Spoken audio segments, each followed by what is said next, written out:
ওয়াশরুমে গেছি। ওয়াশরুম তো সবারই একটা, ভাড়াটা বাসা জানেনই তো কি অবস্থা।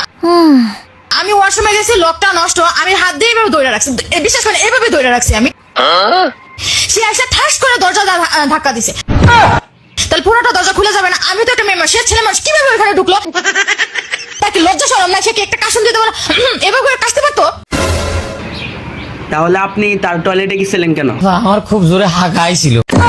কি করে? এমন জোরে হাগা আইছিল, আমার উপরে আর নিচে খালি ঘামতেছিল। কি করে? এই ধান বিশ্বাস না করেন, আমি ভূত ধরে রাখছি। এমন অবস্থা, আমার মনে করছে হাগার চোদনে বাঁচতেছি না। আমি জানি সে ভিতরে রয়েছে, আর ভিতরে থাকবে সে খিল আটকা দিবি লয়। আমার জোরে হাগার চোদনে মনে করেন যে এমন জোরে মনে করেন ধাক্কা মারছি। ধাক্কা খা দেখি যে জিনিস দেখিনি কোনোদিন, সে জিনিস দেখে ফেলাইছি। দেখে ফেলার পর আমি হ্যাং হয়ে গেছি। আমি হাঁকবই না দেখবো, কোন বলে যাবো। গু আটকে রয়েছে, এই দেখেন আমাকে একটু